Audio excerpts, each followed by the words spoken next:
అవునమ్మా, అవును చేసిండ్రు 13 ఎకరాలు ఉంది.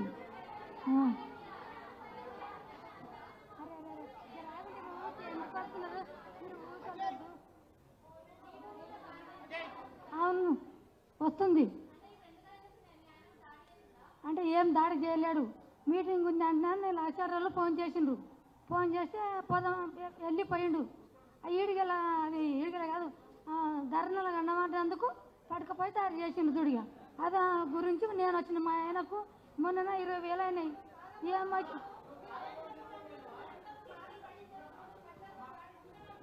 మా ఆయన కాదు, మా ఆయన అయితే ఏమనలేడు, ఏమి చేయలేడు. ఇక ఒట్టిగా మీటింగ్ ఉంది అని పోయిండు.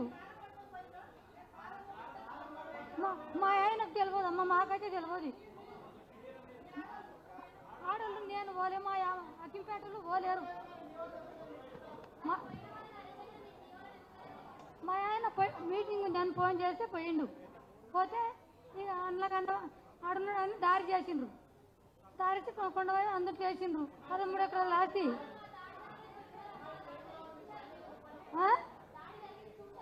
నేను చూడలేం కానీ వీళ్ళు నాకు పోయిన వాళ్ళు అంటుంటారు కదా, నేనైతే పోలేనమ్మా, నాకు తెలియదు.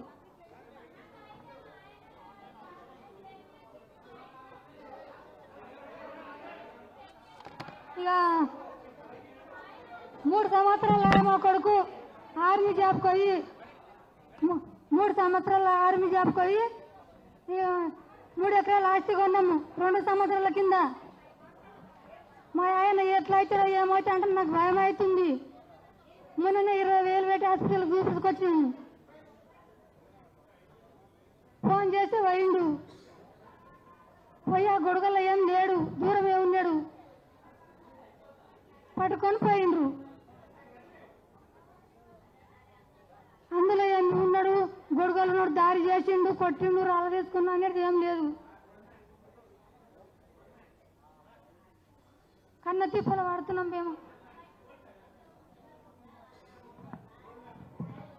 ఎలాగైనా చేసి మా ఆయనను విడిపియాలని అనుకుంటున్నా. ఎందుకంటే నేను ప్రెగ్నెన్సీ ఇప్పుడు 9 months, నాకు ఎవ్వరు లేరు. మా ఆయన పేరు ప్రవీణ్, అసలుకి దాడి కూడా చేయలేడు. మేమేమో మా ఆయన పాలేస్తాడు, మార్నింగ్ సాయంత్రం పాలేస్తాడు. పాల బండి ఆపి ఆడ నిలవడానికే పోతే మీరు కూడా దాడి చేసిండ్రు అని జైలుకి తీసుకువెళ్ళిండ్రు. మిడ్ నైట్ వచ్చి లైట్ ఆఫ్ చేసి ప్రెగ్నెన్సీ లేడీ అని కూడా చూడకుండా మా ఆయనను తీసుకువెళ్ళిండ్రు. ఇది అసలుకి మీకు న్యాయమేమన్నా? ఈ ప్రభుత్వానికి న్యాయమే జరుగుతుందా?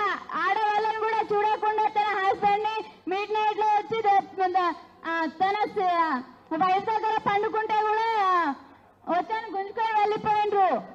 ఎందుకు వెళ్ళిపోయిండ్రు? ప్రెగ్నెన్సీ ఆమె అని తెలియదా? ఎంతగానో బతిమాలాడాలి మీకు?